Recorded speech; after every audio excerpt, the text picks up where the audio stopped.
Streamed in over 50 countries. We have to say hello to Nigel in Hong Kong, who single-handedly managed to get us to, wait for this, Dan, number 9 on the Apple Podcast charts for British football shows in Hong Kong. Over 40 guest interviews and counting. We would like to welcome to the St Johnstone podcast ex-Scotland internationalist and all-round hero Del Boy John O'Neill. It's the Dogger Saints' pleasure to introduce Liam Craig, Michael Dewberry, the St Johnstone legend Stephen Anderson. How you doing, buddy? You okay? I'm alright, just doing away as usual. It's Hall of Fame member Nick Dazovic. How you guys doing? Over £3,000 worth of terrible merchandise discussed. But it is a dog waste bag dispenser with a Bournemouth badge on it. Join Sam and Dan as they chat about the mighty Perth St Johnstone. Stephen Anderson scores! It's come through to McLean! He has scored! It's on McClure! It's in! It is unbelievable! To Rooney! And what is it about Sean Rooney and cup finals? It's the Dogger Saints Podcast.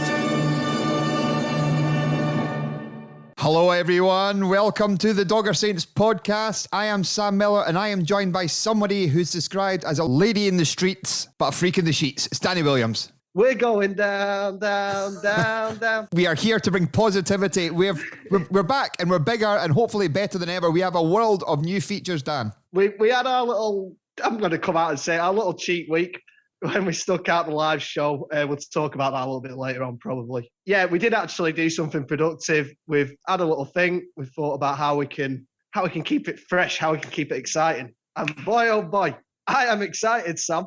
Oh, jingles aplenty, competitions aplenty, brilliant guests. We've got the lot. We have got on current St Johnstone stalwart, cult hero, and he's hit his testimonial year, hasn't he? He's passed it. He's on his 11th year. Murray Davidson will be joining us later on the show, the headline act guest of the week. Absolutely brilliant. We're so grateful to Moz for giving us his time, and also to the club for letting us have a player at the minute, basically. Yeah, when Saints were doing really, really well, they were more than forthcoming for giving us for players, but we promised not to give them such a hard time, but we'll get to that. We've also got a brand new competition, which we'll get to very soon, which will replace Theme Team. I'm sure that will come back because that was a big hit. Wendy Who, our new mystery voice feature, we will play it out to you through a small clip I've got of them speaking. Hey, Sam. Go on. Knock, knock. Who's there? Wendy. Wendy Who. Wendy's. So yeah, basically we put it out to the people what we should call the new feature, and 3 or 4 people came back and said Wendy Who, and I was like, can't believe we didn't spot it. Brilliant. Yeah, I'm actually a bit disappointed in ourselves that we didn't actually think of that, but we had some great shouts as well, but Wendy Who was the standout. That is. We've also got the return of Kits and Pieces. We did it very briefly on the Sergio Baltaccio episode where we discussed kits in the Euros. So every week every time we do the feature, we will discuss our St Johnstone kit. I don't know which one we will do first. I mean, where could we possibly start with this? Who knows, but you will find out later on. We're not just changing everything. We've also got the return of Giorgio Boy on the Royal, Club Shop of Shame, with possibly the most tagged item we've ever had. It was brilliant, because I'm going to let you in on a secret before we get to it. I'd actually spotted it, sent it to Sam, and I sort of said, I was like, I'm just going to see how this develops. Just wait and see how this develops. And it didn't let us down, but we'll get to that. I'm really looking forward to this. It's been, we'd sort of theatre show, and I hope you all enjoyed it as much as we did, because it was, even just listening back, even though it was only a couple of weeks ago, it was lovely reliving it. So I really hope you all enjoyed it, but it was sort of a bit of a, it's mental because we're only like 10 months into doing this, but it was a little bit of a landmark for us. And we did sort of see it as a chance to, right, kick on, next phase. Phase 2. This is the phase 2. It's like the Marvel series, for the geeks out there. If not, it's kind of like, that was Phoenix Nights. This is Max and Paddy's Road to No. No, that's not good, because that was terrible, wasn't it? Yeah, that wasn't. That was where the original was far, far better than the successor. What's been a good... It's like the Saved by the Bell to Good Morning Miss Bliss. Yes. Yeah, I'd go that. I'd even go the college years. Have you seen the new Saved by the Bell series? They're all back in it. Like, Zach's the mayor of California. Slater's the gym teacher at Bayside, and it's just dreadful. Screeching back in it. No, he certainly is not. The first dead celebrity of the campaign. This is where I would hit the button. But we've retired it. We have retired the celebration button because it's overused by Celtic. We will probably come up with a new button. Yeah, but leave it with us. Leave it with us. So since we last were on, we've played a couple of games. We played Hibernian at home. We'll talk about these very, very briefly. Hibernian at home. Bryson, red carded, changed the game, back to the wall second half pretty much. Yeah, I mean, I'm going to preface this sort of look at the games with, because you know what we're like. We do like to be positive. We do sort of like to be fair and balanced, which is exactly what we're going to be. And we don't play the man or anything like that. But it'd probably be a bit of a disservice to everyone listening if we try to talk about these last couple of games like they were smelling the roses, because they weren't. And it's not going particularly well. It's not. I still see it as a phase, though, which we will come out of the back of this. Oh, yeah. And I'm exactly the same. And I think you've got to look at it in the sense that we've got a team there that won the double last year. And that isn't to say that you can't use your entitlement to a grumble, which every football fan in the world has. We've all got an entitlement to moan. And the double, winning the double last season doesn't change that, because at the end of the day, it is in the past. But I think more the angle where I come from on it is, if they were capable of winning the double, and I know we've lost a couple of key players in that time through either leaving the club or through injury, but if they were capable of doing that not that long ago, they're capable of coming out of the other side of this. Yeah. One of the positives, I'll try and be Mr. Positive in this one, we're not shipping loads of goals. No. And that is very important. That is one part of the game where we're doing pretty well. And it's actually an easier thing when you're in a bad sort of, it's a nonsensical sort of parlance of the times. But if you're in a bad moment, then you're better to be in one when you're not shipping goals. Just for some reason, I always think that's a better sort of thing to build on to get out of a bad run of form. We do need to find a way of, scoring goals full stop, not just scoring more goals, of actually regularly finding the net. But I'm with you on that. Sort of not shipping goals is a good place to start. Yeah, that's if we're if we're playing terribly and losing 3 or 4 goals, the first place you should look at is like shoot up the back first. Stop shipping the goals and going from there. But we're not shipping a lot of goals, but we just need to kick on forward. That's where everybody knows that's where the issue lies. Yeah, I mean, you don't have to be sort of a great football analyst to spot that. Anyone can spot it. So I actually think the Hibs game was a weird one, because just to go back to that, it did turn on the red card.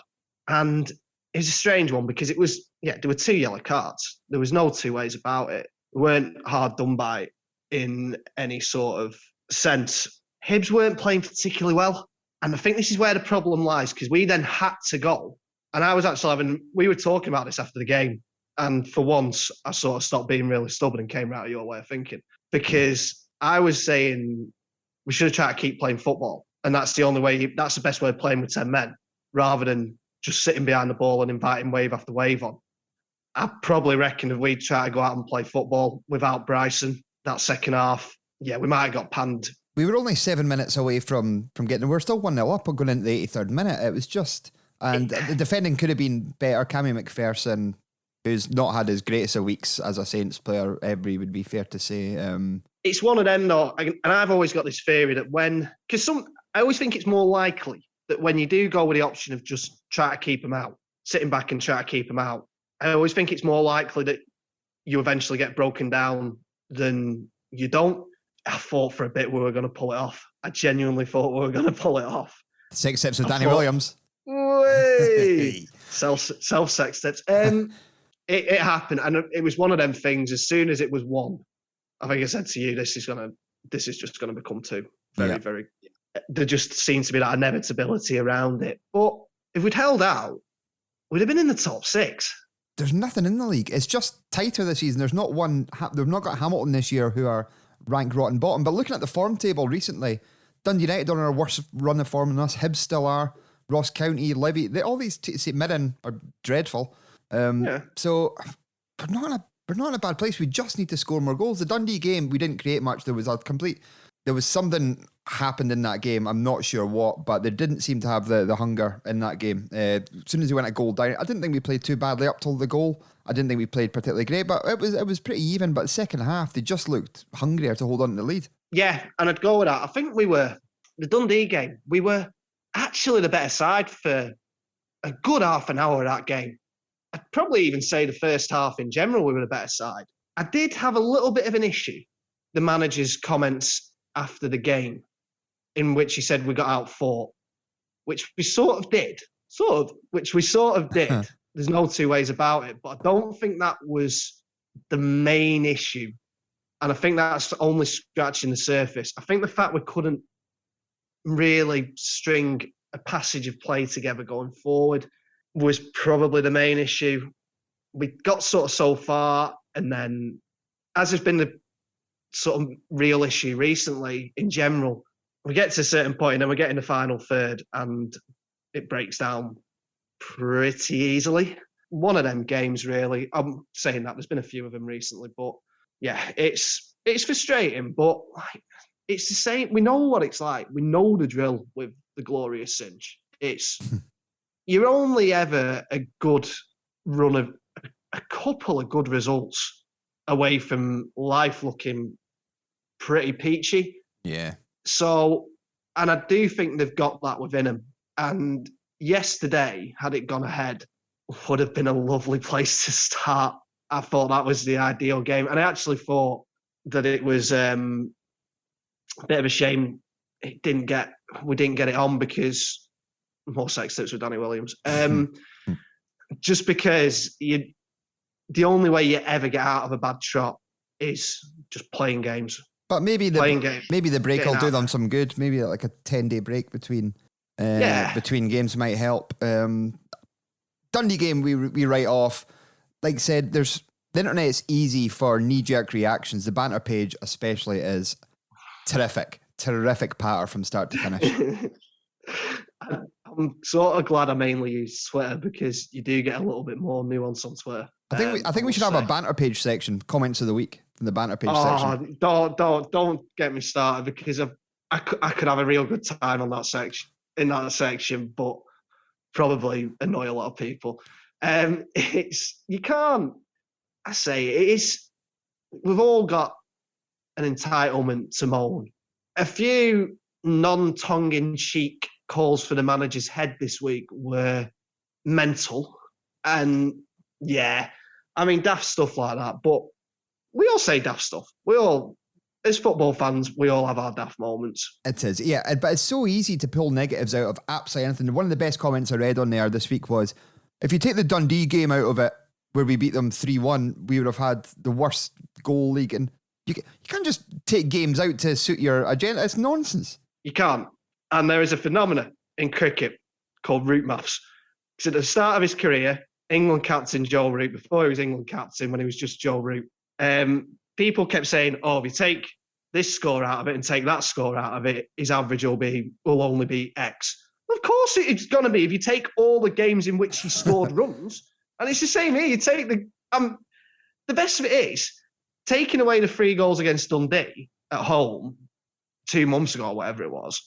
Yeah, I mean, that's 6 goals in however many games, but 9 goals in sort of 15, 16 games, whatever it was. You're still shit. You really didn't need to take those goals away to make the point, man. No, I could make the point and say, well, take out that 3-0 defeat to Livingston out of it, and we'd have the best defensive record in the league, other than Celtic. Hashtag Saints maths. It's ridiculous. Like you can twist stats any way you like to kind of suit your agenda. Of course you can. But anyway, 2-1 defeat to Hibs and a 1-0 defeat to Dundee. We'll look forward to the Aberdeen match on Saturday. But shall we move on? Shall we move on to something exciting, Daniel? Oh, please, let's move on. How about this? Wendy Who, yeah. Wendy Who, yeah. Who's it gonna be? Wendy Who, yeah. Who's it gonna be? Wendy Who, yeah. Who's it gonna be? Who's it gonna be? It's our new competition. It's Wendy Who, and I am very excited for this one. It's a cracker. It is. So the theme team week, usually what we did was we gave away a mug or a candle set every week. Now we're giving away a prize bundle. We're giving you a tote bag filled with mugs, candles, badges, t-shirts, and every week or every other week we're going to add an item from the Club Shop of Shame into the pot for somebody to win. And this week we are adding as you'll hear by our new starting titles, the AFC Bournemouth dog poo bag holder. That will be going into the prize bundle. It's ordered. Even if you do not own a dog, this is what you need this in your life. It can have many, many versatile uses. Maybe a sandwich bag holder. Lovely. Or freezer bag. I like sandwiches. Oh, I do enjoy a sandwich. But you didn't like my sandwich last week, though. Remember I sent a photo? Which one? It was chili chicken and Space Raiders. I never said I didn't like it. Oh, I thought you turned your nose up at it. I said it was a bizarre thing for a 38-year-old man to eat. But I didn't say it wouldn't be good. It didn't have it, so instead I went for the pigs under blanket baguette. Right, so our new competition, Wendy Who, we have got a mystery ex-St. Johnstone player. Mystery voice. Who is it? Well, we know. We know. We want you to tell us. So we'll play the clip out. We've blanked out his voice. And if you think you know who he is, what to do is don't tell us or post on Twitter who it is. Let's keep the competition going. Send us a private message on all the usual social streams. We'll let you know at the end. Dan, you don't need to get excited about it. We'll just do it normally. But we'll let you hear the clip first. This is it. Hi, and I'm the Dogger Saints mystery voice. Ooh, who is it? Who is it? Is he from the 80s, the 90s? I love the 90s.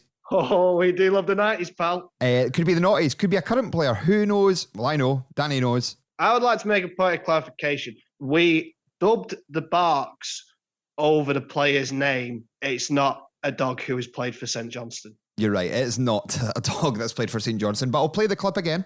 Hi, and I'm the Dogger Saints mystery voice. If you think you know what to do is send us a private message on Twitter, Facebook, through Dogger Saints, the contact section, Instagram, any of these things, and leave your mobile number, and you can come on the show next week live. Not live, will be pre-recorded, but you can come on and have a go to see if you can name the mystery St. Johnstone Dogger Saints player. That'd be quite exciting, wouldn't it? Get to speak to the peoples. What an event that'll be. So, I mean, yeah, I'm looking forward to seeing how this develops. Yeah, it's not Peter Fear. No, because you go, hello, my name is Peter Fear. This is the Dogger Saints podcast. Oh, right, cool. I thought he was from Sweden. Not Jamaica. Well, where was that? You are as good as accents as Lynn is. But I'll play it one last time. But if nobody gets it in the first couple of weeks, we'll start giving out clues. But here's the clip one more time. Hi, and I'm the Dogger Saints mystery voice.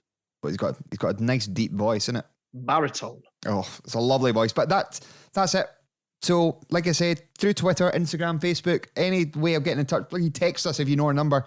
Just get in touch and you can come on the show next week and have a guess. Should we go back to a regular feature? Let's go back to Terra Firma, something we all know and love. How about that, Dan? You've got to move on, but you can't forget your roots. You've got to stay connected to your roots. Joe Roots. Joe Roots. Hashtag root maths. Hashtag Saints maths. Let's do an oldie but a goldie. Georgia Boy on the Royal.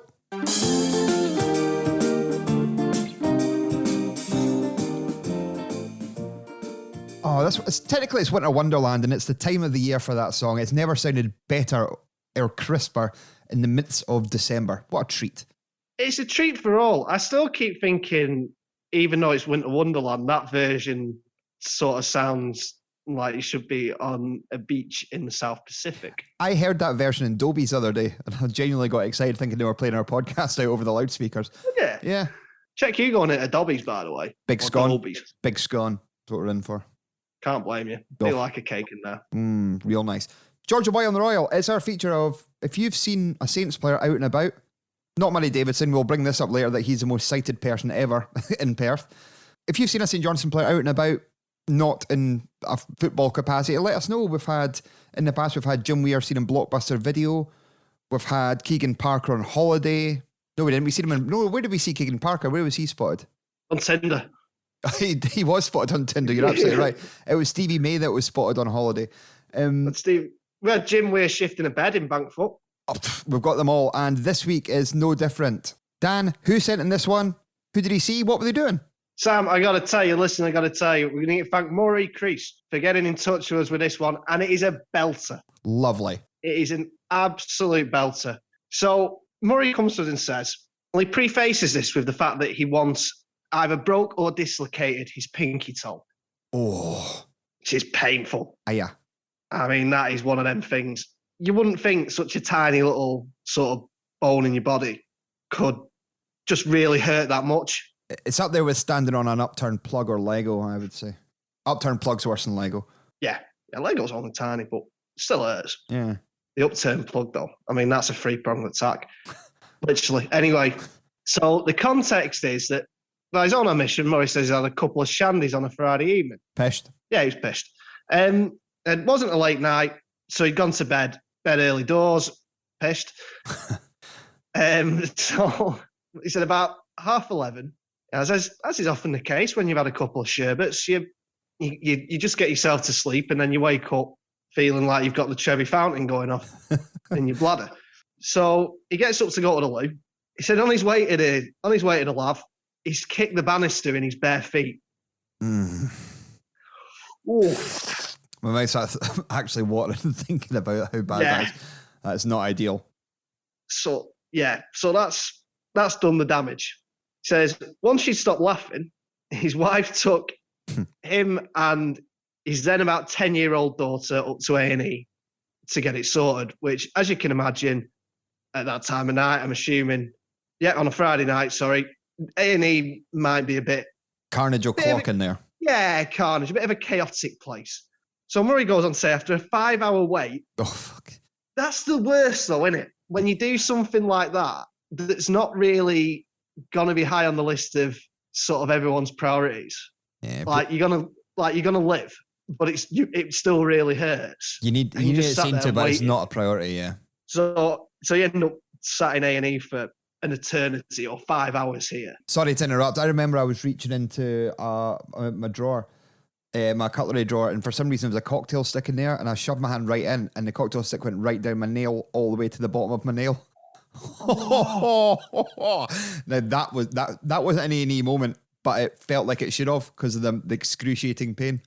And I ended up sat in A&E once for several hours because I've been playing in goal in Sunday League because our goalkeeper hadn't turned up, and I've made a save like an absolute spanner, and I've gone to settle for the corner that resulted from it. I said to the ref, just hold on a minute. Took my glove off and realised my thumb was in my hand.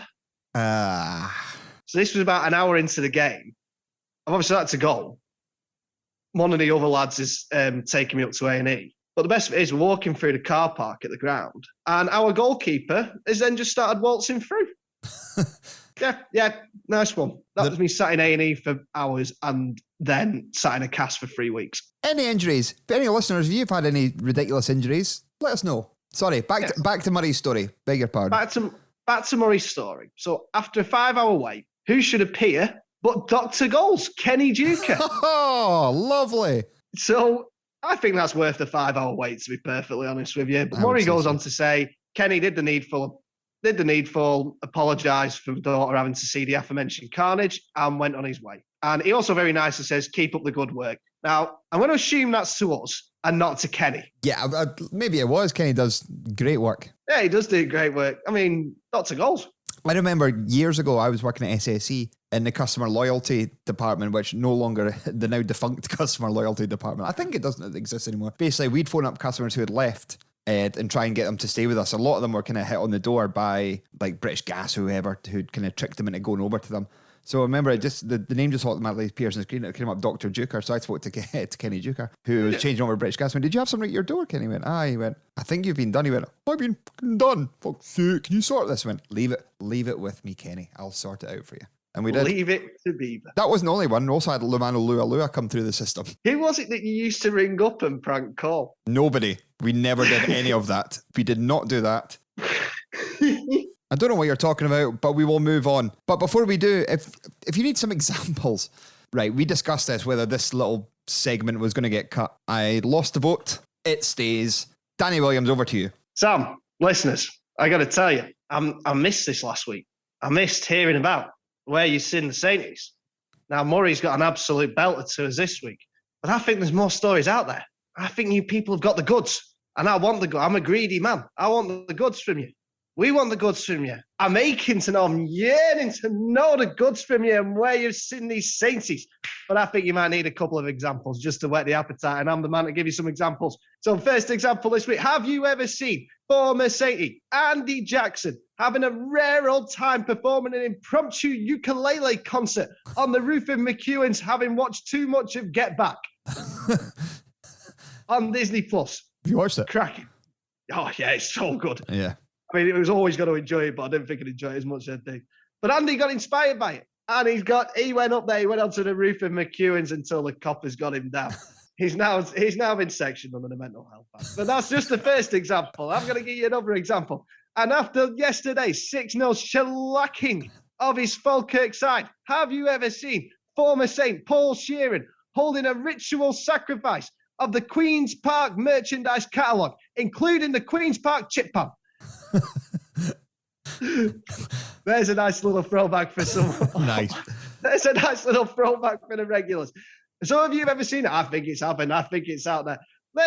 I'm convinced it's happening as we speak. So if you're witnessing it, you come and let the boys know. You let us know, and I need to tell you. I need to tell you how you let us know. You let us know via all the usual social streams. Doggy Saints on Instagram, Doggy Saints on Twitter, doggysaints.com, the contact section, and the old Facey B. Stop commenting on posts shouting at social media admins for games being called off. It's not their fault and they're not going to pass it on. You know what you do instead? You make better use of your time. You come and see the boys. You come and let us know where you've seen these Sainties. And now you know how to let us know. You can let us know. Woo! Get there. We've missed that last week, but do you want a new feature? Oh, always, mate. I'm very excited. Do you want to hear it with its brand new original jingle, which hasn't been ripped straight out of YouTube? Yes. Here we go.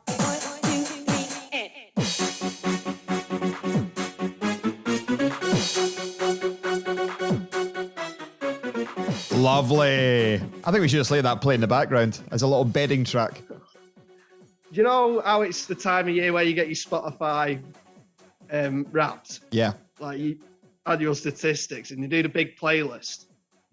Like your 100 most played songs of the year. Is it on there? Bits and pieces sits comfortably. Given I don't really like dance music, Bits and Pieces sits comfortably in the top 50 every year. Nice. And it's just there, just hanging about again. I always look forward to it. It's good. This is Kits and Pieces. See what we did there? We're very clever. Nice, very clever. So we're going to discuss, we needed more St. Johnstone-based features, and we talk a lot about campaigns for kits and the usual yearly, oh, I don't like that, oh, I like that nonsense. So we're going to delve into the archives of St. Johnstone kits of times gone past and give them a quick review. Where else do we start? You know where we're going with this week. We're going to 1996/1997 season. The season we won the league. It was my first year as a programme seller. We romped the league by about 20 odd points. The two top goal scorers in the league were both George Boyle and Roddy Grant. An amazing team. I could probably still name all 11 players who played week in, week out. Was that the year when Fizzy went on an absolute mad run and kept scoring 2 goals a game? Yeah, that was the very same season. Attila Sakeli-Oglu was in, Lee Jenkinson. We beat Dundee 7-2 that season. Challenge Cup finalists, lost to Stranraer. A massive season. And an away kit, which we have never seen the like of again. It featured 2 main primary colours. Well, they're not primary colours, but the 2 primary colours of this kit were teal and magenta. It's sort of hideous, but it's a thing of beauty. I think what I love so much about the teal and magenta kit is it is totally out of the ordinary for St. Johnstone. It is like nothing we've had before or since. I'd love to know how that meeting went. Just where someone's come out with this idea for a half and half teal and magenta shirt. It's very bizarre. The fact that the badge as well had like a magenta coloured background. They also released a set of scarves to go with it, which I actually seen 2 of at Dens. They must be collector's items now. A teal magenta Saint scarf. They are still doing the rounds. You do see them from time to time again. But the kit at the time, the manufacturer was branded as the Saints Collection, which were described as like an in-house brand. So it was the company made them, but just said Saints made them. Ayr United also had the same kit in that season, but they were called the Ayr Collection, which is very bizarre. Fuck knows who made them. Yeah. Someone out there will know. Wish.com. If anybody gives us more information on the Saints Collection, let us know. But yeah, it was just an odd kit, but brilliant. Yeah, and I think this is always I actually think kits quite often are by and large sort of determined by what happens on the pitch. And as you've sort of gone through that sort of sticks in people's minds probably because of the sort of time it was. It was a great time for Saints and a great time for the fans. And yeah, so, and it was like it's totally out of the ordinary. Yeah. So it's going to stick in the mind. And I love it. I think it's a brilliant kit. I think so as well. The fact that people are making fake versions of it, I've seen a couple at Hampden a couple of weeks back, which is outrageous. We know the kit man doesn't like it, but we have been banging on about trying to get a teal magenta away kit back, just a wee one-off. Yeah, just a one-off, just for nostalgia's sake. But you know what else it's got? Go on. Which I love, and you don't get anymore. It's got a proper collar on it. Proper collar as well, yep. And it was baggy and oversized. Obviously, football kits change over time, so they need to adapt it for this year. So how it would hold up in 2021, 22, I don't know. But why not? We'll probably talk about this season's kit choice colour in coming episodes, but the teal magenta is iconic. We know some players like it. David Witherspoon loves it. Philip Scott love it. Some people don't like it so much. Jim Weir wasn't a big fan. Yeah. And it is one of them. Like a Marmite kit. Yeah. It's good fun, isn't it? It is good fun. That's sort of the point of an away kit. Yeah. It's sort of meant to be a little bit of you can go a bit wacky with it and a bit. It gives clubs. It's a cult classic. It is. It gives clubs creative license to go a little bit whack. Remember Partick Thistle for a few years when they had a pink and grey camouflage number. Like Cameroon are the hallmark of trying to push the boundaries when it comes to kit. Remember they had like the one with no sleeves. They had like the vest, and then they had ones with like line print tears up the side. They had one that was an all-in-one kit. Yeah, that's right as well. Yeah, Cameroon seemed to just like a bodysuit. Do what they want. Saints did as well that year. I don't know who signed it off. Maybe we can get some more information on that down the line. But teal and magenta kit, it was one that I thoroughly enjoyed and still do. Agreed. Lovely. Well, that was a nice little talk about Saints stuff, wasn't it? That's it. Right, what are we doing next? Next, we'll do another new feature. How about that, Dan? Oh, you're speaking to me. You're a man after my own heart. Indeed. Well, we're not actually launching this feature until next week, but it's already got a theme tune, and here it is.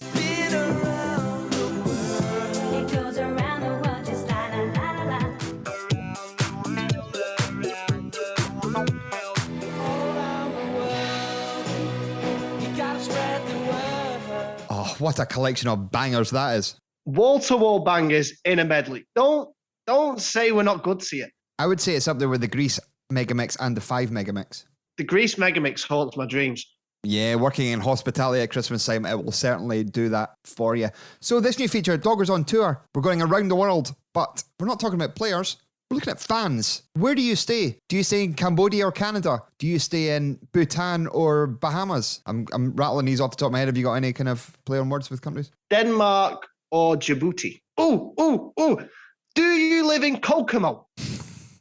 If you live in Kokomo, which is a real place, because where else did the Beach Boys go? Where did they film the video? So if you're a Saints fan and you live in Kokomo, get in touch. Nice. But if you do live outside of the UK, we want to hear from you. Send us a message through all the usual social streams and we'll get you on for a chat. We want to know where you are, why you're there, your connection with Saints. We want a wee chat with you. Come and chat to the boys. Yeah, just come and let us know. Let us know what it's like supporting from afar, whether it's not freezing cold where you live. Very interested in that at a minute. Yeah, not so much that. I don't want to know if they're basking in glorious sunshine. True that. Yeah, so just get in touch with us and we'll get something set up. We'll have a little chat and it will be most enjoyable. I think so. We'll give you your 2.5 minutes of fame. Entirely localised within the Perth and Kinross area. Wholesome content corner time and possibly the start of a new campaign. Yes. Now. And this could be our most vital work yet. I think so. This is very much your kind of thing, Dan. I know you're into the animals and the dogs. I've got a dog, but you ate my headphones last week. Arsehole. Oh, you're a little dick. Right. How long has you had them? The headphones of the dog. The headphones. Less than 24 hours. Yeah, because they were brand spanking. Because I basically saw you as soon as you come out of the shop with them on. Yeah. Good things and all, like really good quality. They were Bose. And Bose, yeah. I went out the house for 20 minutes, came back, and the dog had chewed them to bits. I did enjoy the Twitter exchange that it led to when you said arsehole dog free to a good home. And then someone, it might have been Andy Gannon, came back and said, any more information on the dog? And you just And your response was, he's an arsehole. What more do you need to know? I don't know whether he was being serious, like he was actually going to take the dog. It's a family pet. You can't take him. No, even if he did muller your brand new headphones. Yeah, but not to worry. So what feature was this? Yeah, Wholesome Content Corner, right. You may have seen on the news or Twitter doing the rounds this week, Russia, usually a country full of pesky cheats and the like, but Zenit St. Petersburg did a very nice thing this week, Dan. They did, and it was great. So basically, in the game they had in the week, the players walked out onto the pitch, and every player had a sort of furry mascot with them. There were local rescue dogs available at the local sort of animal shelter, and it was brilliant. And these poochies, they just want their pal. So it was like basically to sort of put them up on display so they could find a nice home. That's nice. Yeah, all the players that came out basically carried the dog out. All dogs looking to be rehomed. Now, our new campaign, Perthshire Abandoned Dog Society. PADS, you may know, it's between Dunning and Fortivia, Forgandenny, that neck of the woods. Now, they've always got dogs, and we know a dog isn't for Christmas, but we know with the pandemic, loads of people got dogs, and more dogs are getting abandoned as people are going back to work. So places like that are stowed out. We want to see Saints walk out with a bunch of dogs. It is absolutely vital work what these sort of places do. And if you're the type of person that obviously there's like circumstances where dogs end up abandoned, and cats and animals end up abandoned for sort of valid reasons. When people can't maybe take care anymore and there's no one to take them on. But as Sam said, unfortunately, these places are getting busier and busier because of arseholes who bought a dog on a whim because they thought it'd be a good idea during lockdown, but then now sort of toss it away. So I sort of did this because it was really sweet and the Zenit players did it. But now I've sort of taken a bit of a different path for it because I'm actually sort of got really serious about this. I'd love to see Ali Crawford come out with a giant Doberman like on his back. Ah, that'd be great. Or see Xander come out with like a Chihuahua. Wholesome. To go the opposite way. I really think it's something they should look at. And we do have this weird thing in this country, actually, because I think it was in the Barclays. There was a campaign for on Boxing Day, another sort of wonderful cause they wanted to do with shelter, which was for everyone to wear an away kit, and then they'd be auctioned off because no home, basically players, home kits. So a really clever thing, and the powers that be at the Barclays for some reason said no. Of course. So we do have this weird Fuck the homeless. Yeah, basically that seems to be what it was like, and we do sort of have a weird thing in this country with stuff like that. Yeah, if they could do it, how good would it be? It'd be lovely and very wholesome. I think it'd be good for the local community, good for the clubs, and it's not something that we can campaign for, but it's something we can certainly suggest to the club. But if you think it's a good thing to do, get in touch, and we'll try and get a picture or something to kind of push and promote on the old VCB and Twitter. Yeah, that'd be great. And obviously, it's in the local community, which is sort of what Saints are very much about. It's a community club, as we keep saying, and poochies and stuff like that, they're all part of the community as well. Brogan the Beagle could come out with all of them. I'd love to see, I was going to say Jace, but I'd love to see Brogan doing that. About sort of 20 dogs on leads, and he's getting the absolute runaround. But that's our idea for our new campaign. We need a name for it, which we've not got yet. If you're wittier than us, let us know. But yeah, Murray Davidson and Liam Craig coming out with a Rotty and a St. Bernard, carrying them out. St. Bernards are great, right? They always look sad, but I don't know whether they are actually sad. What's this dogs that look really, really sad? St. Bernards, isn't it? They're the big ones like Beethoven. Yeah. No, a Basset Hound. That's the one that always look with the big droopy face. Ah, they're great as well. They are. But yeah, that's our idea for a campaign. If you can come up with a name, let us know. But shall we move on again? Let's keep things ticking over. We've got our headliner coming up very, very soon. But before that, we've got this. What's the shop? Club shop of shame. What's the shop? Club shop of shame. Say what's the shop? Club shop of shame. What's the shop? Shame. The Club Shop of Shame. Now, if you're a fan of View from the Terrace, you may have seen a very similar feature, which they claim they did before us, but that's fine. They probably did. Yeah, fair play. We got in a little bit of trouble, didn't we? We did. We called him out, and the producer wasn't very happy, and he kept on saying, "Yep, 2 years. 2 years ago, we've been doing this." Yeah, he was actually all right once we straightened it out. Yeah. But anyway, we're upsetting a lot of people at the minute, mate. we really are. Yep, we're getting too big for our boots, my friend. The Club Shop of Shame. We have featured lots and lots of terrible items, from the Bayern Munich paddleboard, the cornhole game. Still don't know what that is. Coventry City screen wash. Brilliant. That was textbook stuff, wasn't it? That was the heyday of the Club Shop of Shame for me. But, up there with Leeds flogging Ainsley Harriet Couscous for some reason. But I think we're going back to a classic Club Shop of Shame item, which most people will know what it is because we were tagged in it 50 times. You were doing it to us so much, and I loved it. It was brilliant. Loads of folk to mention. Lauren, Steve. There was 2 Steves, Andy. All these people mentioned us in it. So really, really appreciate it. But Dan, what was it? Right. Now, so there's a weird part of the world called Staffordshire. Alton Towers. It's home to Alton Towers. It's home to Staffordshire University. Bull Terriers. And Stoke City. Pottery, Yeah. Yes, you are correct. don't know why I know much about Staffordshire. Well, I'm glad you do, because it padded that out a little bit. But they do have a local delicacy there, which I have literally never seen anywhere else. But in Stoke, or in Staffordshire, I should say, it's the sort of staple. And that's the Staffordshire oatcake. So, yeah. Here we go. I present to you, for some reason this exists, the Stoke City FC Staffordshire oatcake mix. I still can't get my head around this. No, right. So before I go to the description, I'm actually going to sort of describe what an oatcake is. So it's basically like a pancake. So the Staffordshire oatcake is a type of savoury pancake made from oatmeal, flour, and yeast to make a dense pancake.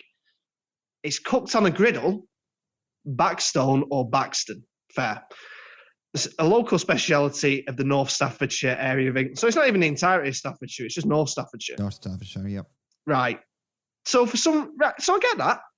And it's your local delicacy. But the question that this begs is, why on earth would you buy a football club be flogging this? Or why on earth would someone buy this as opposed to order online from Stoke shop as opposed to going into the supermarket and getting it? Yeah, it's very much up there with the Coventry screen wash, isn't it? It's basically just... It is exactly that. The contents of it has got nothing to do with football, and it's basically a bag which is going to live in your kitchen cupboard. Yeah. So I'm going to go to the description. You'll like this, Sam. I do like a description, which I've not read it, though. Yeah, I'm going to go to the description for you. Now, sorry. Forgive me. Once made, the batter must be kept refrigerated and consumed within 24 hours. Once cooked, the oatcakes can be frozen on the same day. Made in a kitchen that occasionally handles nuts. 6 tips of Stoke City. Weight 370 grams. Store in a cool dry place. Best before 1st of September 2022. Right. There's not a lot going on in the description there, to be honest with you.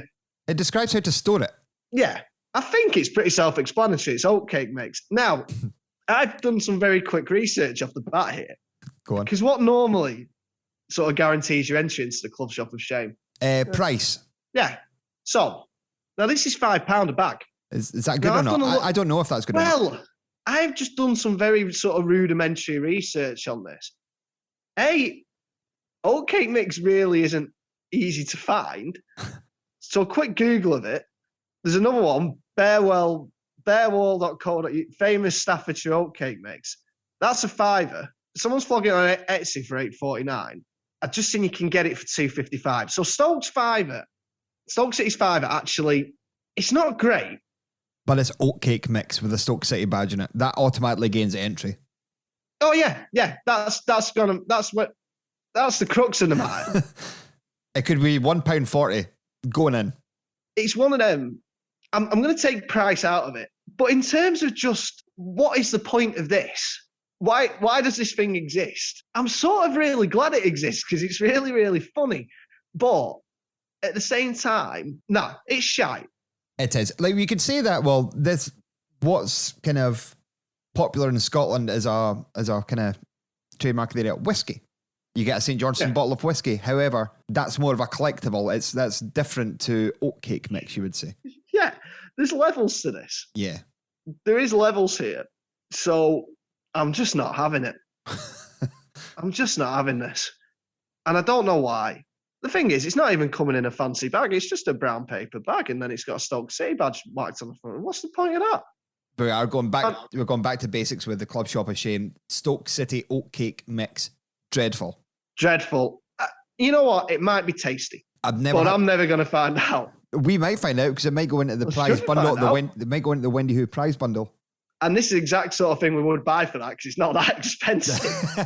Yeah, if you think you're getting a £500 Liverpool bomber jacket in this bundle, you can forget about it, my friends. There will be no Melbourne City FC beer pong tables given away in this malarkey. Liverpool carriage clock in the shape of Anfield.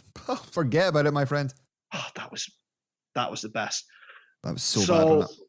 Oh, so bad. So, yeah, the Stoke City FC Staffordshire oatcake, mate. I can't even say it.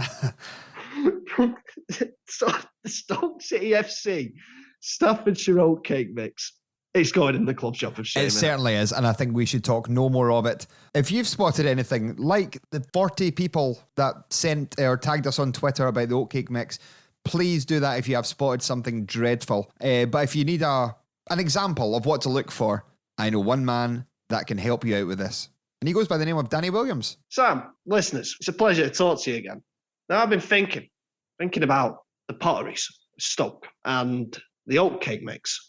I started thinking, what possible roads could there be to taking this bizarre happening and putting it into the glorious world of football, Scottish football. Now I'm thinking, I really need to. It's been sort of. I've been pressing my mind grapes about this. Wow. I'm making a fine juice. I'm thinking of local delicacies in Scotland. Mock chop. The mock chop. I had a mock chop last night. Nice. Yeah. The mock chop, the pizza crunch. Salt and pepper, anything. Yes. Stovies. Oh, I do love a stovey. A buttery. Oh, like a buttery as well. I like a buttery. A well-fired roll. Not so keen on them. Are you not? They're just burnt, aren't they? Yeah, but I quite like that. I think it's pure tasty. The Arbroath Smoky. And so then I landed on the Arbroath Smoky. Thank fuck for that. That was 2.5 minutes of you searching for a funny food. I landed on the Arbroath Smoky, and that got me thinking about fish. It got me going down a different path. It got me going down a road about fish. And I'm thinking people like to fish for sport. People like to fish to eat. But sometimes, around the late 90s, early 2000s, people like their fish for musical entertainment. Yes, you've guessed it, people. You know where I'm going. You know where I've been going all along. I know where I've been going all along. So have you seen it? I want you to let us know. If you have ever seen the Athletic branded singing fish. Big Mouth Billy Bass is what he was called. Big Mouth Billy Bass. The Athletic branded Big Mouth Billy Bass that hangs on the wall. It sings the old classics all the time. There's only one Athletic. Walking in an Adam Wonderland, all the tunes, it comes out with them all. And if you've seen it, you let us know, because I think it's out there, and I think you've got to let us know. So if you want to let us know, you might not know how to do it, so I'm going to tell you. You can reach us on Doggies, all the usual social streams, Doggies on Instagram, Doggies on Twitter, Doggies.com. Come on, hold it together, come on. All the old facey B. You stop buying your razors online after seeing an advert on Facebook. You go to your local supermarket like a normal person and get in there. And once you've done that, you come and let the boys know what you've seen. Boom! Get there!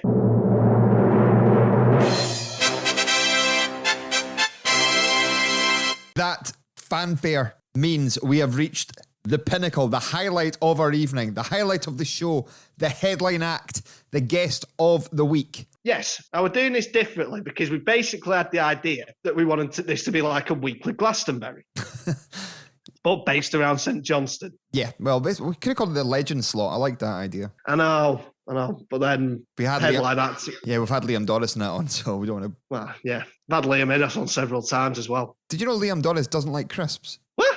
Doesn't like crisps. Well, that's several years of friendship down the pan. Yeah. So next time you hear him doing his tannoy announcements at McDermott, boo him and throw crisps at him. That's what I recommend. In fact, no. You know what would really upset him? If you threw crisps at me. Oh, yeah. Yeah. What to do is gently throw pies at me. Just gently. So just enough so I can catch them. That'd really piss him off. Bricks. Throw bricks at Liam and crisps at us. That'd be nice. We do not advise of violence on Doggy Saints podcast, particularly not towards current tannoy announcers. Yeah. We have come to the highlight of episode 42, and we have been joined by current players in the past. We've been joined by Craig Bryson, Elliot Parrish, David Witherspoon, Liam Craig. All these guys who are still in the squad have spoken to us and have been great fun, and tonight will be no different.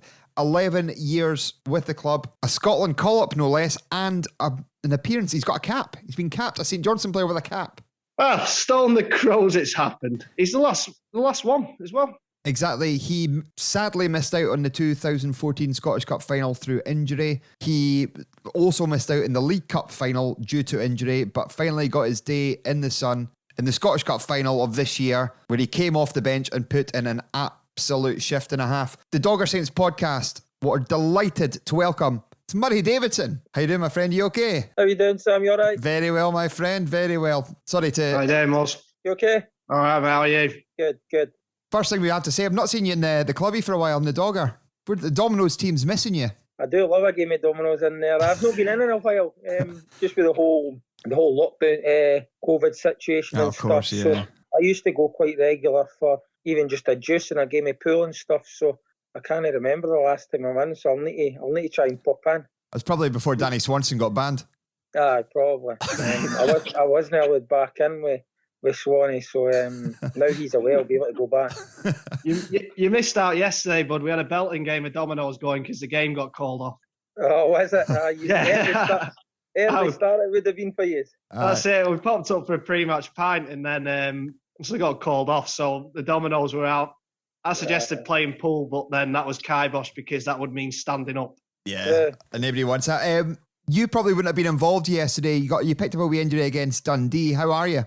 I'm okay. I've got tendinitis in my Achilles, which I've just been sort of playing through. We don't think it'll be too long. It's just one of the things, anyone that's had tendinitis, it's not pleasant, but it's settled down already since Dundee, so hopefully it won't be too long. Brilliant. That's good to hear because we need you back in the team. There's a fair amount of injuries. We'll go on to last season. Obviously, incredible season for the club. You were unfortunate enough to pick up a fairly nasty one from Kumar Roof, which everybody's seen over and over many a time. You've always come out and said that you were just happy for the boys to get into the League Cup final and pick up the trophy. God, I've been gutted. Oh, yeah, of course. It was I've always said, I've spoken about this so many times, but I mean, the 2014 one, it was such a big thing, but I was too gutted because it was such a long-term injury I had. So I knew that all the way through the cup run, even if we got to the Scottish Cup final, I wasn't going to be part of it, if that makes sense. Mm-hmm. But missing the League Cup one was hard because I'd played a big part leading up to it. I played in the semi-final against Hibs. So it was really difficult because it was touch and go. And I trained on the Wednesday before the cup final. I can't mind if it was a Saturday or Sunday, but literally the last 5 minutes of my session, I pulled up. I think if I had 4 or 5 extra days, I would have probably made it. So when I knew I was going to be missed, it was difficult and I wasn't much fun to be around. I took it out on other people, so I just switched off. But then I went into a mode where I was back into training and I had to be a good teammate, you know what I mean? So I was trying to support everyone best I can, and then it all worked out all right in the end. Certainly. We'll touch on last season again in a wee bit, but 11 years now you've been with the club, signed from Livingston, who were going through I feel like financial bit of difficulty at the time. Was the move to St Johnstone a tough one to make? I know you came with Dave Mackay and probably what's been classified as the best bit of business ever done by the club. Yeah, well, me and Dave were actually the 3 same teams wanted us, and it was just me and Dave sort of travelled. We went to Motherwell, spoke to them. We went to Dundee, spoke to them, and then the last team I spoke to was to St Johnstone. And as soon as I spoke to Tony Docherty and Derek McInnes, I said to my agent that I wanted to go there. The problem was it was a double deal. The fee was for me and Dave. So I'd agreed to go, and it was a waiting game because I had to wait on Dave because it would have complicated it if Dave wanted to go to another team. So luckily he chose. He had the same feeling as me. We both wanted to sign for St Johnstone. Again, I got offered more money elsewhere, but I just felt it was the right thing. I felt like it was the right move for me personally. I got a good feeling of it. And then what you say, 12 years. It's obviously. I mean, I remember the day I signed, so it's a long time, but no regrets. I've loved it, yeah. That's if Dave Mackay decided that he wanted to go to Motherwell, would you have just gone, sake, and signed for Motherwell if it was going to be a double deal? No, would you not have bothered? No Motherwell, because I spoke to Mark McGee. He told me his training schedule, and as soon as I heard that, I walked out the Dakota hotel, and I turned to my agent and says, I cannot sign there. It sounded ridiculous, so I just went no. So that was the one place I wasn't going to go. Nothing against Motherwell or anything like that. I just didn't get a right feel for me, and yeah, that was it. So I don't know what would have happened if Dave had decided he wanted to go elsewhere. It might have complicated. I've not got a clue, but it was just fortunate that he wanted to come to Saints as well. Bonus, Dan. Yeah, just on Dave really in that transfer, Murray. Yeah. Was obviously because he started at Dundee, so there's that little bit of emotional connection there. Yeah. Was he sort of swinging that way, or was he sort of similar mind to you? I think the one thing that put us both off Dundee was they were in the Championship at the time. Again, Dundee were Jockey Scott was the manager, and the three teams had been given permission by Livingston to speak to them. And I remember speaking to Jockey Scott, and I came out the meeting with him in an open mind, and after leaving Dundee, travelling back down to Edinburgh, we stopped in on the way at McDermott. Dave did have connections to Dundee, but I think because we were in the Championship, or it would have been League One at that time, we'll call it the Championship, I was 21 or whatever it was, I definitely wanted to play in the Premier League. And I think Dave, having been in the Premier League, wanted to get back as well. So I think that was the biggest thing why both of us didn't go and sign for Dundee. Yeah, it would have been probably out of the frying pan and into the fire at that point in terms of clubs with financial difficulties. Yeah, I mean, going and live it at Dundee then. Livingston was, let's just say, it was crazy, the money situation, and I think it worked out about 40 grand they got for me and Dave. So yeah, there was Livingston were in a bad way at that time. I think I spoke to a few people that came in and took over when the Italians left, and it was quite a mess, and yeah, it wasn't nice. No, and you wouldn't want to sign for Dundee anyway, because Jockey Scott looks a bit like Joseph Fritzl, and that would just freak me out an awful lot. But anyway, you say that, no me. he's got the Fritzls about him. 12 sorry, we'll move on. And this is all pre-recorded anyway, so most likely that'll be edited out. 12 years at the club. First game for the club in the Premier League. You scored against Motherwell at home, didn't we? 2-2 draw. Yeah. That's a decent start up for. I always remember that game because when you sign for a new club, when I remember signing for St Johnstone, I remember looking going, oh, we've got so many midfielders. That was my first thing, and I thought, please, am I ever going to play here? That was my first sort of thought. And I remember Dave didn't start either because Gary Irvin was obviously a good player for us. He was one of the top right backs in Division 1 when the season they won the league. So it took Dave a while to get into the team, sort of establish himself as well. But yeah, I remember, I don't think I was playing against Motherwell to start when somebody pulled up on the Friday, and then the manager, Derek McInnes, played me. And I remember that being a really good atmosphere. It was obviously the first time back in the SPL for a long time. I remember thinking, yeah, it was a great atmosphere, and it was a good game. It was 2-2, and I think that was important because it showed me that I can compete in the SPL. You know, Motherwell were a good side at that time, and yeah, I think if I had any doubts, it was probably the confidence was going, yeah, you can compete at this level. What's your memories of that season as well? Because you scored against Rangers as well in a 4-1 win. That was some result. Yeah, because I got dropped. The 4-1 game, I got dropped because I was a naughty boy. I went out on the Saturday, and I remember getting dropped. McInnes took me in and dropped me for that 4-1 game. He probably seen you out. That's the problem, knowing him.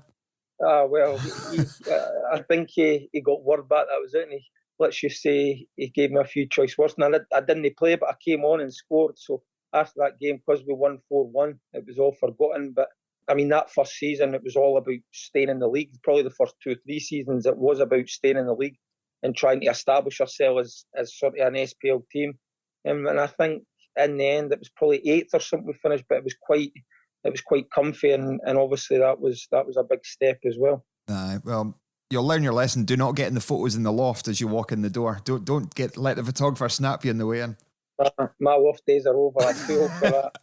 Tell me about it. It's like honestly, the last time I went there, it was like a boys' holiday. I was about 10 years too late for. I must have been the oldest in there by a country mile. I know. Frightening. During your run at the club, European games, plenty of them. Armenia, even Galatasaray. What's the standout memories of your European trips? I think the first one always sticks with you. Was it Ishkishspor we played? Yeah. That always sticks with me because we took fans over there, and I remember their fans were brilliant. So that always sticks with me. But then this year was special as well. You look at, we've had so many memories, the Rosenborg ones, and then this year to play teams like Galatasaray and Lask. I mean, they were difficult draws. You just have to look at Galatasaray and Lask, the 2 teams we played. They look like they're both going to qualify comfortably. So, yeah, they are special memories. And I think it's more when you finish playing, you'll look back and go, I mean, 1-1 over in Galatasaray is incredible. When you look to where we have been, and we're talking about getting into the SPL the first year competing, to then be going toe-to-toe with Galatasaray, it's crazy. Did you get any shirts? Did you swap any? Yeah. Who did you get? So the first I got Arda Turan's one, and the little number 7, I can't remember his name. The guy that nutmegged me about 4 times in 5 minutes. It was funny because obviously no fans could get over the Galatasaray game, but the home game, it was just incredible the size of some of these boys. Their centre backs were absolute man mountains. So there wasn't many little guys in the team. No, see, when we spoke about it the other day, and listen, let's be honest, you've got to hold your hands up. Galatasaray were better than us. That's the way it was. But to take them it was probably 25 minutes to go. We were drawn in the tie. So yeah, to go that deep with a team like Galatasaray, who are one of the biggest football clubs in the world, and you're looking at our team, if probably 1 in 20 would maybe win, but Galatasaray were a top team, and you've just got to hold your hands up and say they were slightly better than us on the night. Nah, you can't argue with that at all, Dan. The mad thing about that was, I always remember the sub they made in the second half. They took off Arda Turan and bought on Ryan Babel. About 150 international caps between them. Yeah, that's the difference, isn't it? And they've got Falcao wasn't even in the squad and things, so it's a slightly different playing field to what St Johnstone are competing with.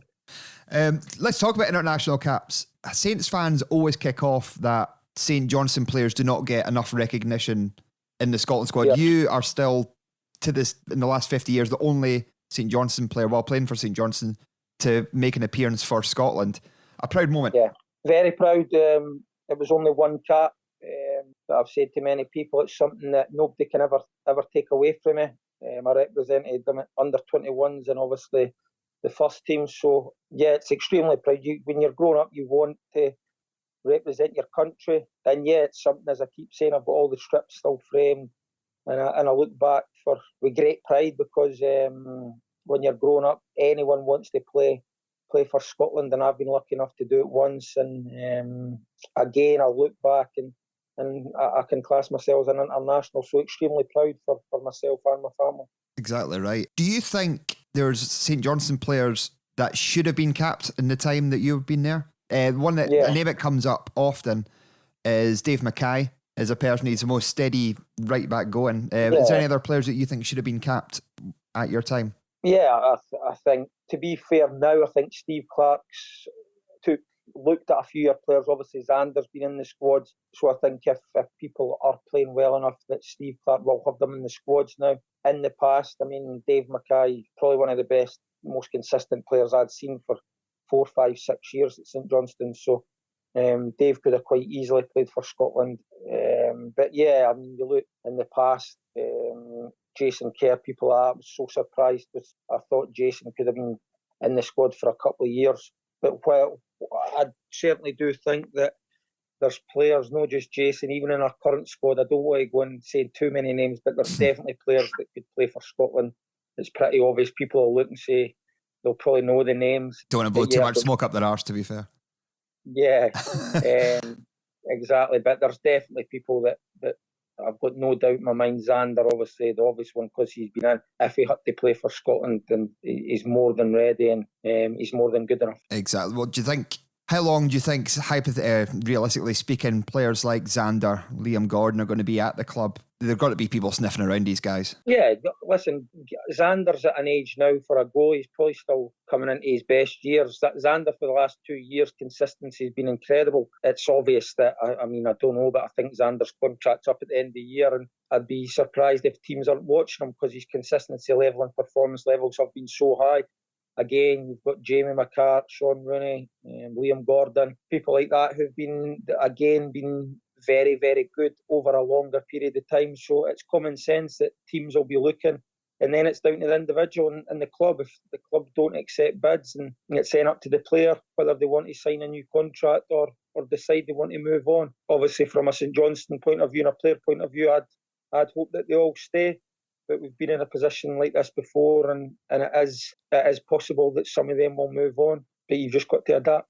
That's it. You mentioned Xander, our other goalkeeper, Elliot Parish. Now, we got told by, I won't name the other player, that Elliot Parish had booked a trip to Turkey to get a hair transplant. Can you confirm or deny that is true?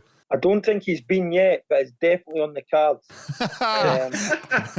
It's definitely, as far as I'm aware, he hasn't been yet, but it is definitely on the cards. So we'll say I'll confirm it.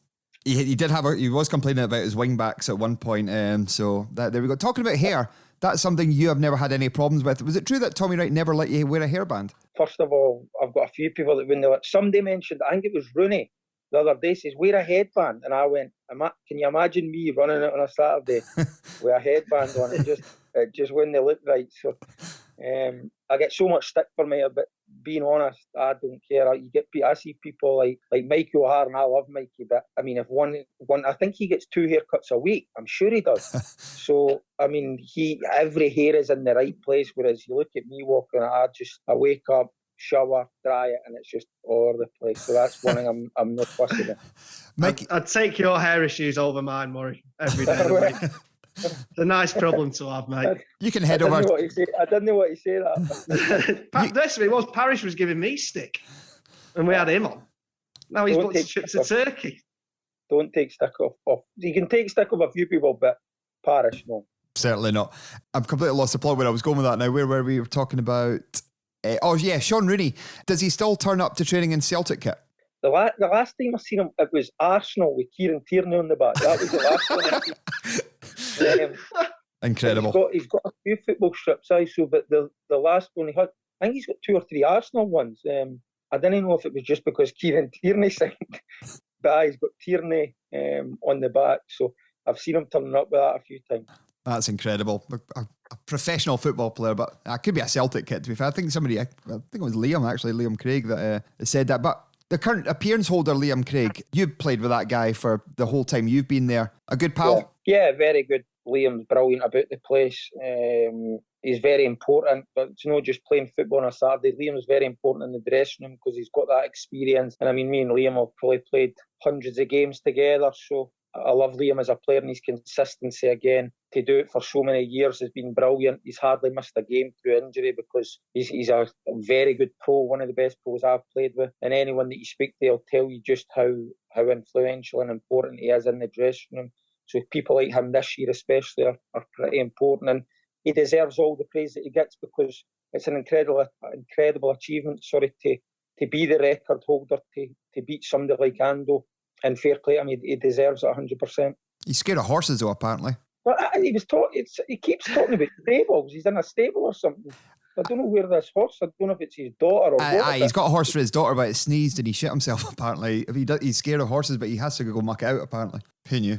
Oh, if you're scared of horses, don't buy a horse. Surely. Well, that kind of makes sense. It seems simple, that, won't it? Speaking of animals, we'll run this idea by you, Murray. Zenit St. Petersburg, I don't know if you've seen this week, that they walked out. Did you see it when they're all carrying dogs? Yeah. Now, would you, if it would happen, would you agree to take a dog out in the pitch? As long as it was a friendly dog, I'm sure I did see it. I thought it was strange, but listen, looking at it, I just seen it, and obviously it was for a good cause. So, but as long as I could trust the dog, I'd be happy to walk out with it. Just give Brogan the Beagle a cuddy back; he'll be fine. Just give him a piggyback out in the pitch. He can carry me out. That'd be right. I'd love to see Ali Crawford with a big giant St. Bernard or something, just be the same size as him. Like Liam Craig, you left the club briefly before coming back. You've seen the bright lights of Perth and thought, can't do better than this. But you were linked to other clubs. How close were you to signing for Rangers? Yeah, there was talks.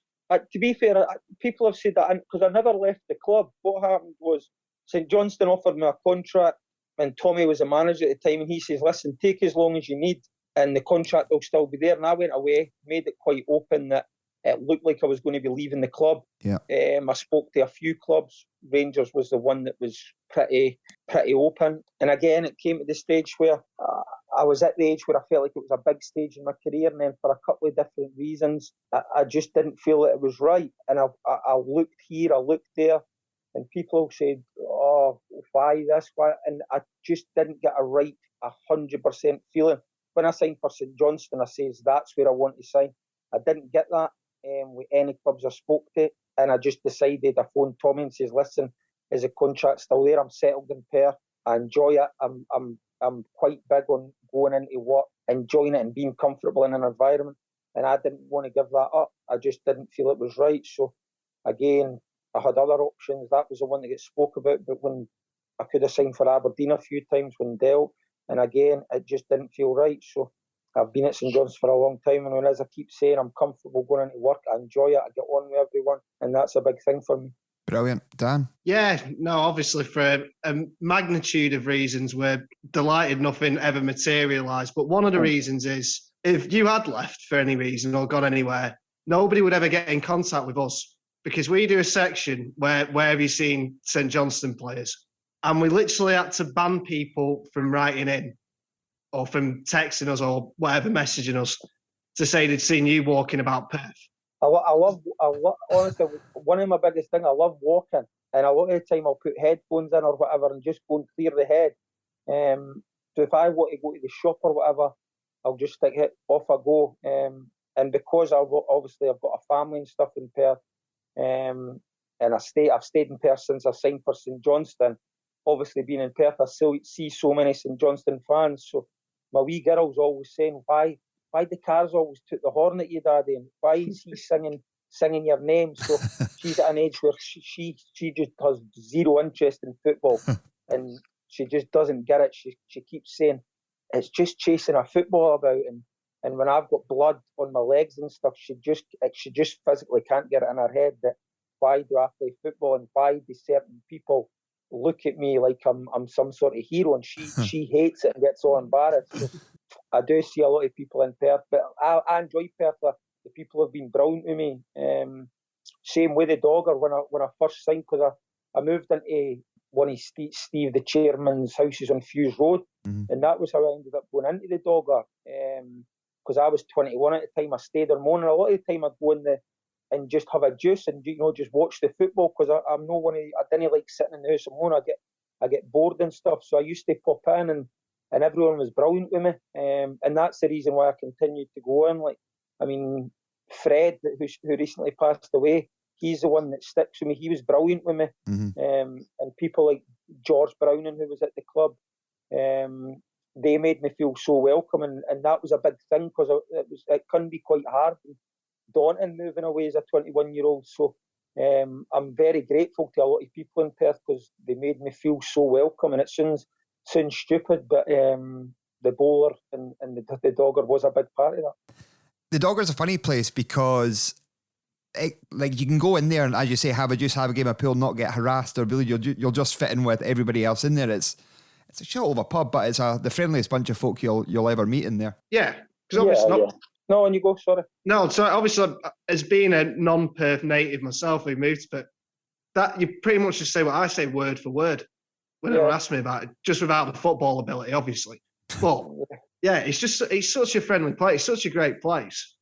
Yeah, and as I was young at the time as well, and I mean, I was going in and I'd be sitting watching the football, but I'd be sitting a 21-year-old and I'd be sitting speaking to 65, 70-year-olds, you know, and there was hardly, some nights it was just 4 people in, but for me to be able to speak to people, it was brilliant for me, and I'll never forget that. That's one of the reasons, because I'm very rarely out now, but when I do go out, if I'm having one, the bowler would be one of my go-to places because of the memories, and when I first moved up, everyone was so good to me.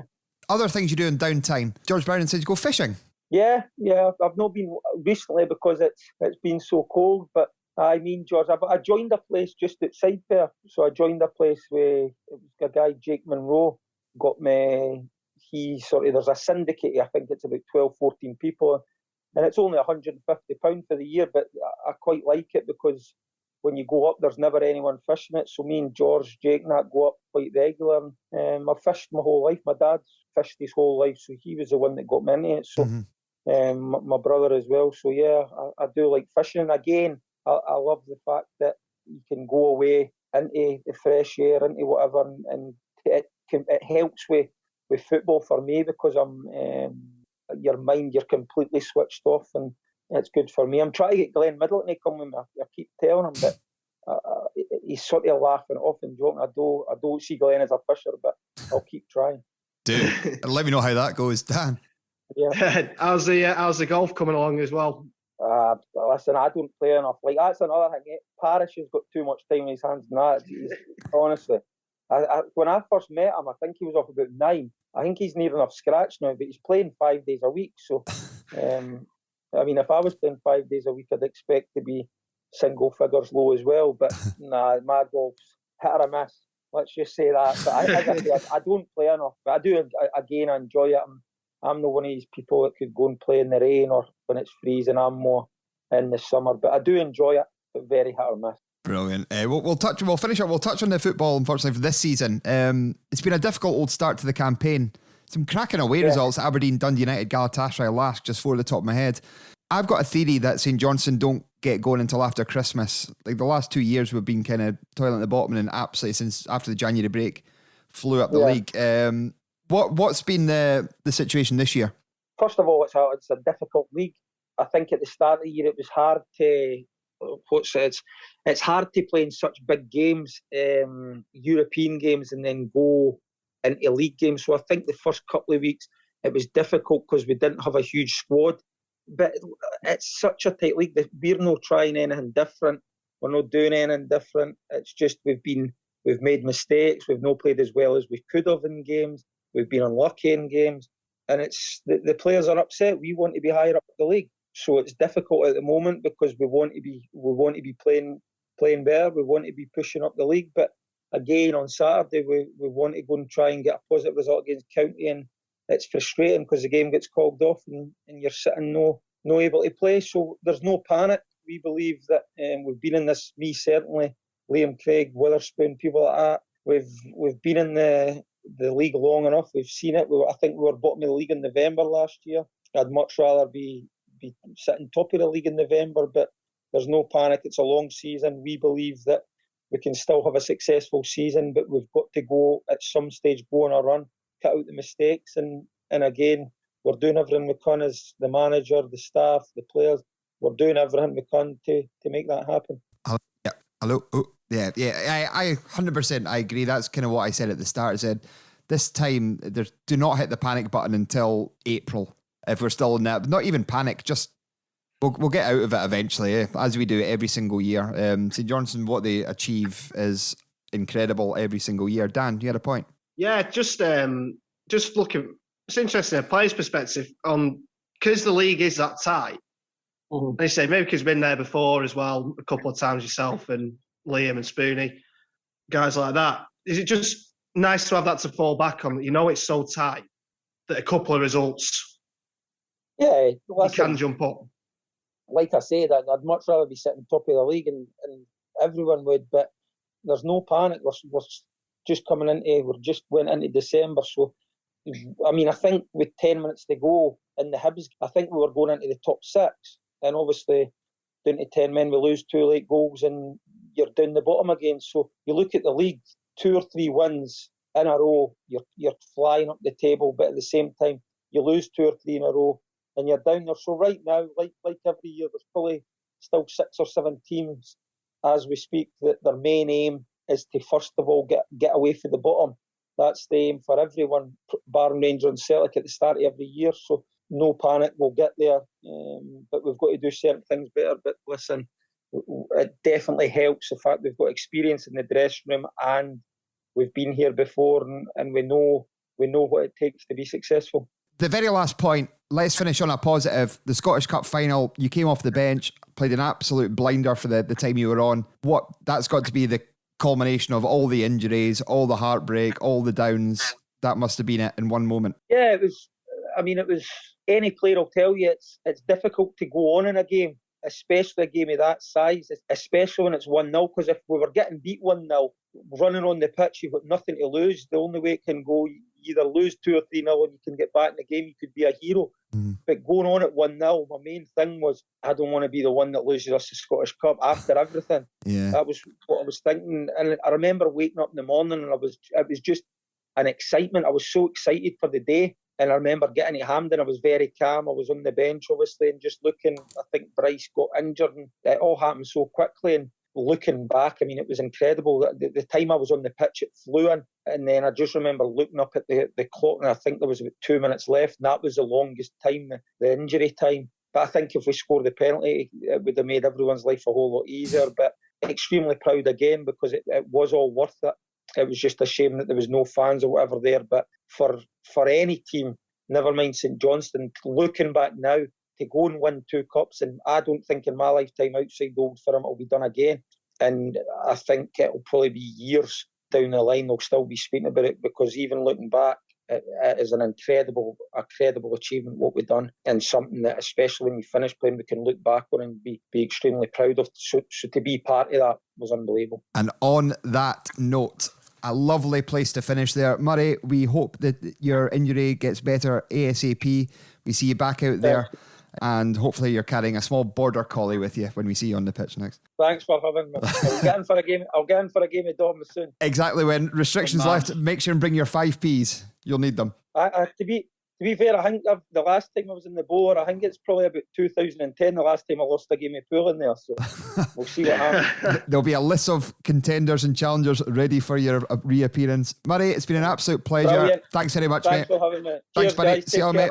Thanks, Murray. Take Bye-bye. it easy, bud. You too. See you, pal. Yeah, mate. Bloody lovely fella, Dan.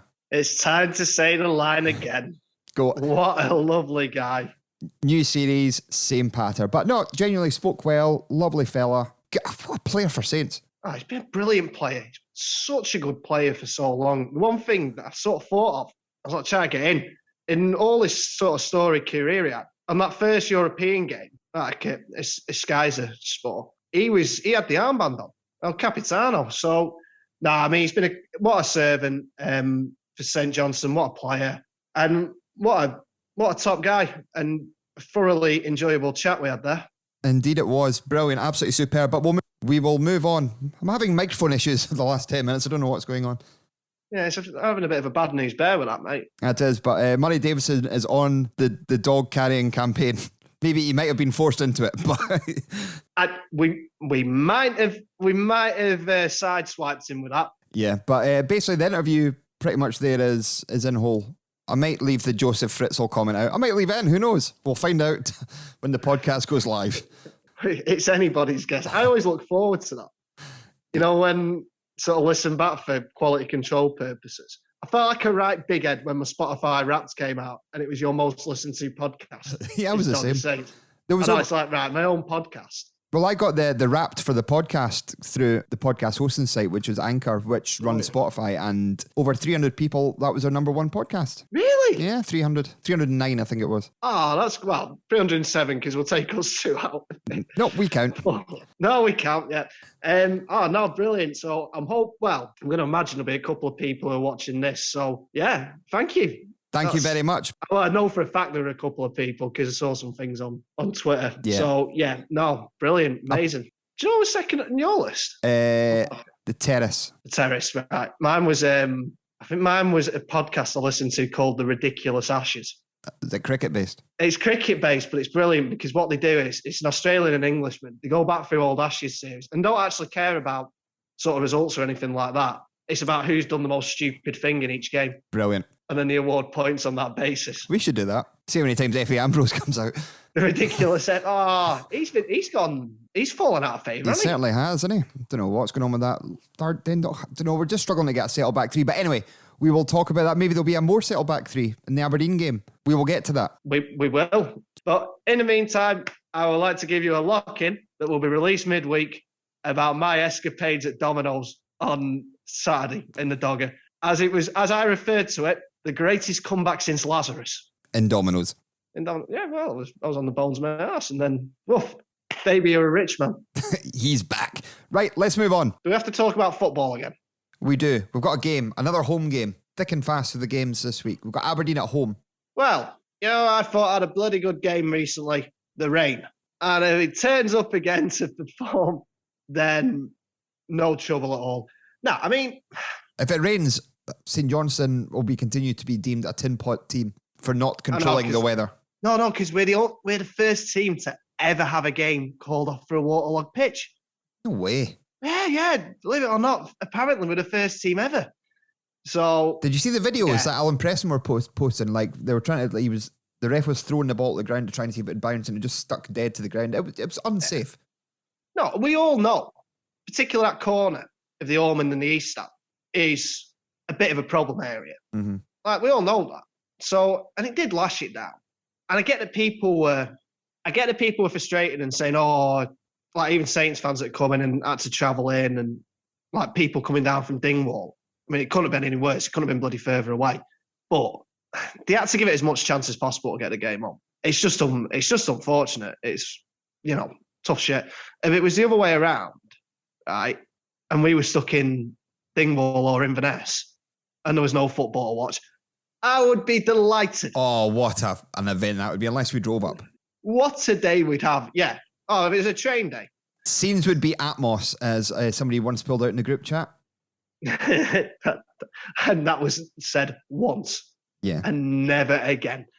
If you know what the phrase scenes was Atmos means, let us know. And is it something to do with Russ Abbott? Steve Park. Right. Right, Aberdeen. Anyway, we've got Aberdeen on Saturday. They came off the back of a great win on Saturday against St Mirren, where they ran riot, to be fair. They were 2 up in about 5 minutes. They're pulling it together a little bit. I mean, when we played them at Pittodrie, they were real low ebb. I mean, they were stinking. Yeah. But they do seem to be...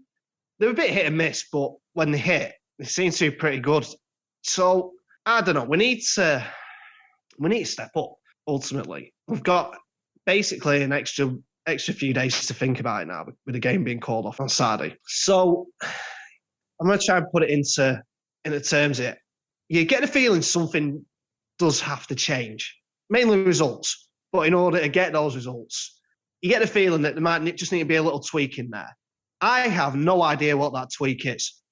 And I don't think anybody really does. And we all love playing the pundit or playing the gaffer. I mean, the tactician and all that. And that's part of being a fan. And it's actually a bloody great part of being a fan. But ultimately, we don't really know, because we don't see the players in training or anything like that. And I genuinely don't know where the change comes, because we've not exactly got a deep squad. No. Viv looked pretty positive when he came on against Dundee. I think there might be something in there with Viv. I definitely do. With him, I think he's got quite a bit of... Looks pretty raw and probably a bit rusty at the minute, because he hasn't been playing for months. So... But he obviously played for Blackpool before, and you've got friends who are aware of him. What did they say about him? They actually said they tempered it with the fact that he played for him during the boycott years. So they didn't really see an awful lot of him. But what they did see was he was their best player.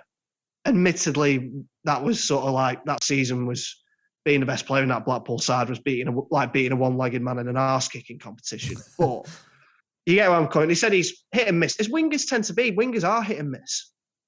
They are flaky beasts by nature. So I think he's got a lot of potential there.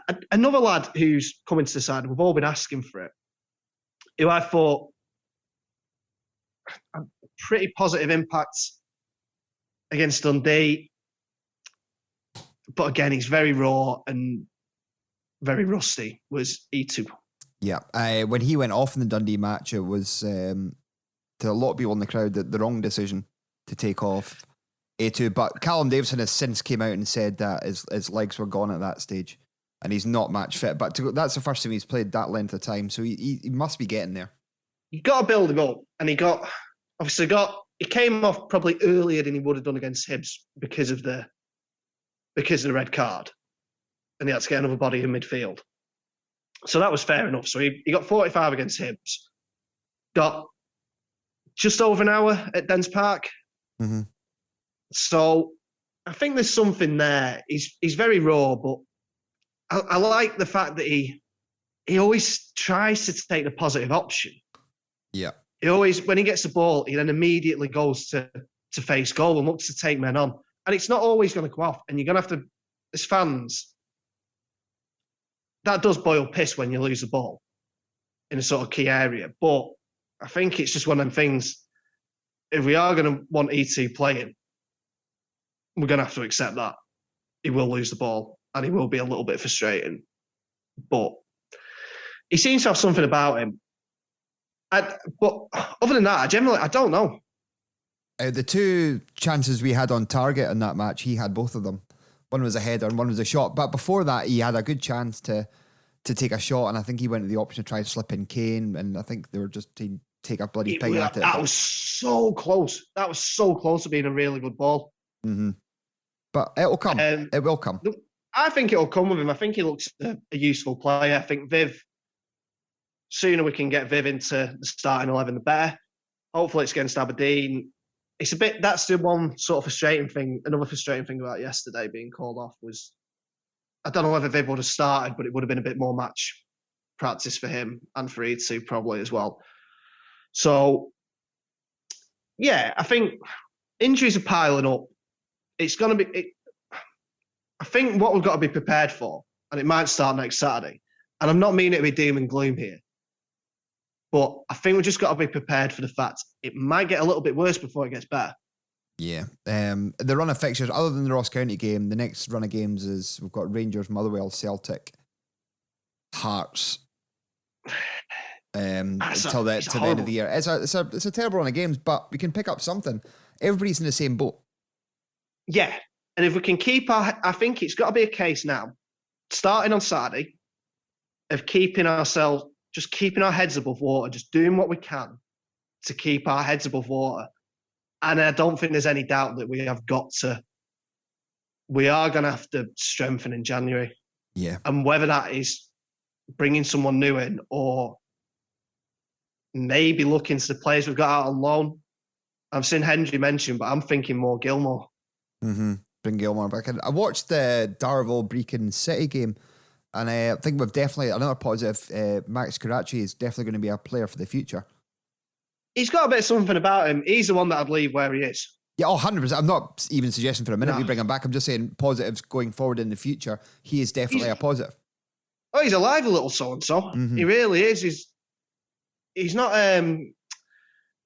shy of putting himself about. So no, I think hopefully he can keep developing and was a real positive. I think we just need to look to the immediate future. I think getting through to January is going to be massive. But yeah, and then seeing where to go from that. But we have been dealt a bit of a bum hand in terms of injuries.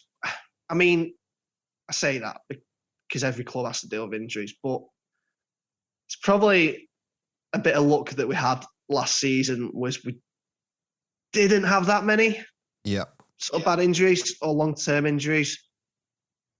So, yeah, we've been dealt a bit of a bum hand without this year, or at the minute. But hopefully Middleton's on the comeback trail.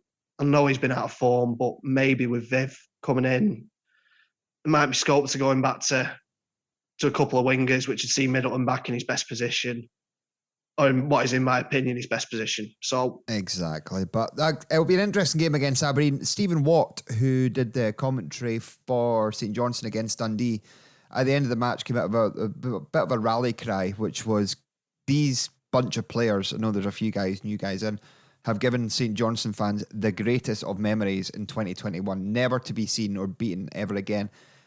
We don't need to be getting these players back. They're in a rough period. Get behind them, help them, support them, cheer them on. The UFC are brilliant at that. Just get behind these boys and hopefully can be, I know the old cliche 12th man, but just give them the support. He's hit the nail on the head there. Or at least just be balanced, because it's natural to be frustrated and to moan and stuff like that, but you've got to also get behind when it can just be instinctive. Someone gives the ball away, it's that instinctive from the stands. But then when someone does something well, make sure it goes the other way. Back. I'm not sort of in the business of telling anyone how to act or how to act at football or whatever like that. But yeah, I just think need to remember that these guys are capable, and what they're showing at the minute isn't the full capabilities. It'll get better. I'm sure it'll get better. And you know what, Dan? I've managed to go through this whole segment without using After Christmas, and I'm not going to say it. Well done. What that's done, though, is it's ruined my complete and utter dismantling of your After Christmas theory. So that was a wasted 2 hours. Sorry about that, but we've come to the end of the show. Hope you enjoyed that this week. Slightly different. We will dip in and out of other features. We just wanted it to be slightly different this week, and hopefully going forward, if you've got any kind of critique on it, let us know. Yeah. Always welcoming of constructive criticism, and let us know, because it is very much a trial and error process. You know, we're doing new things. Some might work, some might not. But yeah, just let us know what you're thinking, gang. Exactly. But before we go, we've still got the notice board section, and we have a birthday announcement this week. It's a very happy 18th birthday to one half of All Things St Johnstone. It's Caden Thompson's 18th birthday. I'm sure I've seen him out in the piss. Well, if you've not already, hopefully we will now. Exactly right. So happy birthday to Caden. It's been a good couple of months for the guy. Oh, it has. Many happy returns to you, Caden. And again, reiterate his congratulations on his place in the Scotland Wheelchair Rugby League side. Made his debut, a couple of months ago now, really. It was back in October. So, now, fantastic achievement, and first of many, I hope. Indeed. So, yeah, if you want to follow that rugby career, keep off the beer. It does you no good. You're right there, Samuel. You're right there. I've not had a beer in 2 weeks. Are you not? I've not had a beer since the Cortiners. There we go. A fresh Sunday morning. Yeah, I was all right this morning, but only because the game got called off. So I spent the afternoon in the pub and then got home early. It's the future. Very, very jealous of that.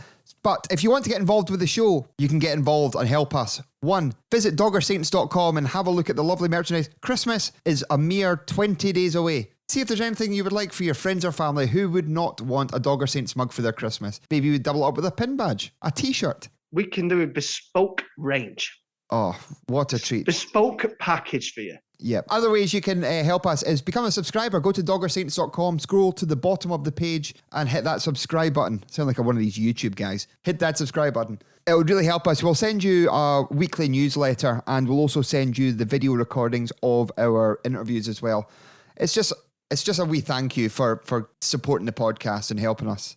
Helping us keep the lights on. Yes, keeping us sustainable, certainly. And if you want to sponsor the show, we've got some massive guests coming up, which we'll keep close to our chest just now, but think Murray Davidson, but think bigger. Yeah, like a 7-foot tall Murray Davidson. Like that. Next week, will we tell you who we've got next week?